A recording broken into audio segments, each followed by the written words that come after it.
Welcome back viewers. আশা করছি সবাই ভালো আছো। তো আজকে একটা নতুন জিনিস শিখবো, যেটা হলো একটা ব্যাটারি প্যাক বানানো। তো ব্যাটারি প্যাক প্রথমে জেনে নেবো যে কোথায় কাজে লাগে। আমরা ধরো অর্ডিনো বেস যে রিমোট কন্ট্রোল কারগুলো বানাই বা সেলফ ব্যালেন্সিং কারগুলো বানাই, সেখানে আমাদের যে পাওয়ার রিকোয়ারমেন্টটা হয় 6 ভোল্ট, 9 ভোল্ট, 12 ভোল্ট বা 24 ভোল্ট। তো আজকের ভিডিওতে আমরা দেখবো যে একটা 12 ভোল্টের ব্যাটারি প্যাক কী করে বানাবো। তো সেটার জন্য যেগুলো লাগবে সেগুলো কি কি এবং সার্কিট ডায়াগ্রাম কি হবে, কানেকশন কি করে করব, সেটার জন্য ভিডিওটা পুরোটা দেখতে থাকো। চলো একবার ইন্ট্রোটা দেখে নিই, তারপর আমরা শুরু করছি মেন ভিডিওটা।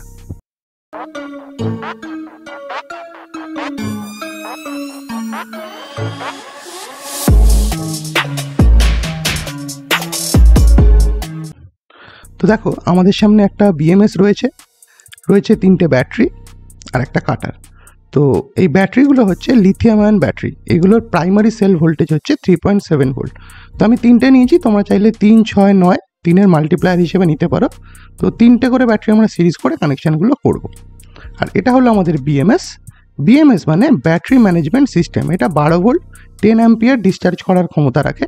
দেখো, বিএমএসে অনেকগুলো পয়েন্ট আছে, P+, P-, এই দুটো হচ্ছে 12 ভোল্ট সাপ্লাই দেবে এবং এখান থেকেই আমরা আবার ডিসচার্জ করাবো। আবার আরও কতগুলো পয়েন্ট আছে যেগুলো হচ্ছে B2, B1, B+, B-। তো প্রথমে আমরা ব্যাটারিগুলোর ইন্ডিভিজুয়াল সেল ভোল্টেজ দেখে নেব। তো দেখো, প্রত্যেকটা ব্যাটারি আমরা কিন্তু নতুন নিইনি, আমরা রিউজ করেছি। আমরা কি করেছি, পুরনো একটা ল্যাপটপের ব্যাটারি থেকে নিয়েছি। তো সেই ব্যাটারিগুলোর যদি মিনিমাম ভোল্টেজ 3.2 হয় আপ টু 3.7, তাহলে ব্যাটারিগুলো কিন্তু রিউজ করা যায়। লাকিলি আমার ক্ষেত্রে এই ব্যাটারিগুলো 3.7 অ্যাভারেজ আমি পেয়েছি। তো চলো একবার কানেকশানগুলো করে নিই। নর্মালি ব্যাটারি কানেকশানের জন্য আমরা স্পট ওয়েল্ডিং ইউজ করি, কিন্তু আমার বাজেট কম এবং আমার কাছে সেটআপ নেই বলে তার অল্টারনেটিভ প্রসেস কী আছে, সোল্ডারিং করা, সেটা তোমরা দেখে নাও। আশা করছি তোমাদের এটা অনেক সুবিধা হবে, কারণ সবার কাছে স্পট ওয়েল্ডিং মেশিন কিন্তু থাকে না। তো সোল্ডারিং করে নিচ্ছি। এইটার ক্ষেত্রে চেষ্টা করবে একটা বেশি ওয়াটেজের সোল্ডারিং আয়রন নিতে, মানে নর্মালি যেটা আমরা ইউজ করি 25 ওয়াটের, তার থেকে বেশি 60 বা 80 ওয়াট হলে খুব তাড়াতাড়ি হয়। না হলে ব্যাটারি কিন্তু গরম হবে, ব্যাটারি ইনসুলেশন চলে যাবে এবং প্রপারলি হবে না। তো চলো সবগুলো ব্যাটারি একবার ওয়েল্ডিং করে নিই, তারপর বাকি প্রসেস দেখছি।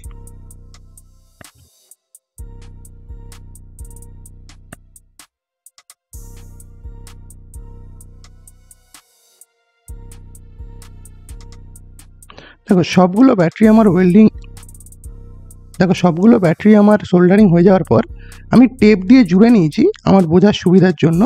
সার্কিট ডায়াগ্রামটা আমি ডেসক্রিপশানে দিয়ে রাখবো, সেখান থেকে তোমরা দেখে নিতে পারো, আমি স্ক্রিনেও দেখিয়ে দেবো। দেখো, আমি প্রত্যেকটা ব্যাটারি করেছি কি, যেহেতু আমি 6টা নিয়েছি, 3টে সিরিজ করে তার প্যারালাল করে নিচ্ছি, নিয়ে কানেকশানগুলো আমি করে নিচ্ছি। তোমরা তোমাদের মতো ছোট করে এইভাবে তার কেটে নেবে, যে কোনো রকমের তার ইউজ করতে পারো, একটু মোটা হলে ভালো হয়, কারণ আমরা 10 অ্যাম্পিয়ার ডিসচার্জ নেব বিএমএস থেকে। তো এইভাবে আমরা সেমভাবে সোল্ডারিংগুলো করে নেব, তারপর বিএমএসের সাথে কানেকশানগুলো করব।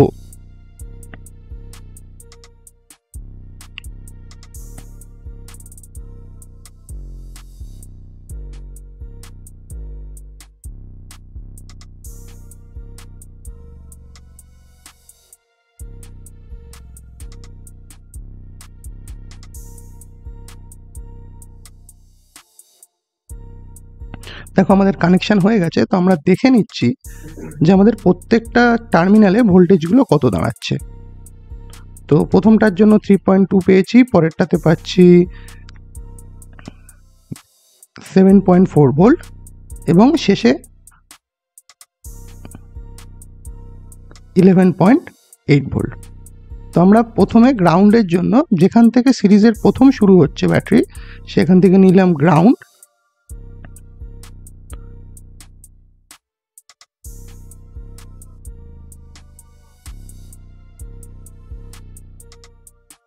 তো এখানে বিএমএস এর যেখানে B- আছে, বা কোনো বোর্ডে লেখা থাকতে পারে G, বা কোনো বোর্ডে লেখা থাকবে 0 বা B0 বা B-, এরকম প্রোডাক্ট টু প্রোডাক্ট ভ্যারি করে। তো এখান থেকে আমরা নিয়ে নিচ্ছি কি, ফার্স্ট যেখানে আমাদের 3.7 ভোল্ট আমরা পাচ্ছিলাম সেটা। তাহলে আমাদের এখানে দুটো কানেকশন হয়ে গেল। এরপর আমরা যেখানে দুটো ব্যাটারি সিরিজ হচ্ছে সেই কানেকশনটাকেও তুলে নেব। এভাবে একে একে দুটো ব্যাটারি সিরিজ, লাস্টে গিয়ে একদম যেটা 3টে ব্যাটারি শেষ পয়েন্ট হবে অর্থাৎ 11.8 ভোল্ট দেবে, সেটাকে আমরা নিয়ে নেব। নিয়ে সমস্ত কানেকশান কমপ্লিট হয়ে গেলে তারপর আমরা এটাকে একবার টেস্ট করে দেখব।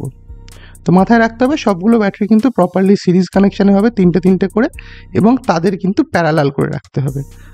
কানেকশান ডায়াগ্রামটা একবার দেখে নেবে, তাহলে তোমাদের দেখে করতে কিন্তু যথেষ্ট সুবিধা হবে।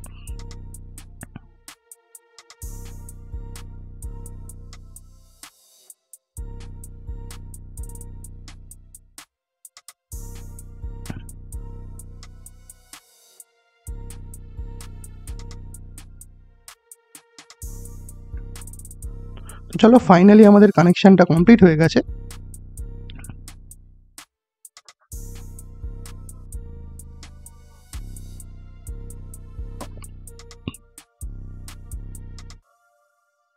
এবার আমরা চেক করে নেবো যে আমরা প্রপার ভোল্টেজ পাচ্ছি কিনা। তো ব্যাটারিটা এখন চার্জ দেওয়া নেই, সেই জন্য দেখাচ্ছে 11.18 ভোল্ট। এটাকে যদি আমরা চার্জ করি 12 ভোল্ট পেয়ে যাব। তো আশা করছি ভিডিওটা ভালো লেগেছে। একবার ফাইনাল প্রোডাক্টটা একবার দেখে নাও। তো এরকম ভিডিও দেখার জন্য চ্যানেলটাকে সাবস্ক্রাইব করো। প্লেলিস্টের মধ্যে আরও অনেক ভিডিও আছে চ্যানেলে, সেগুলোকে দেখো, নিজেদের মধ্যে শেয়ার করো, কারণ নলেজ যত শেয়ার করবে তত বাড়বে এবং তোমারও শেখা হবে। দেখা হচ্ছে নেক্সট ভিডিওতে। চলো টাটা, ভালো থাকো।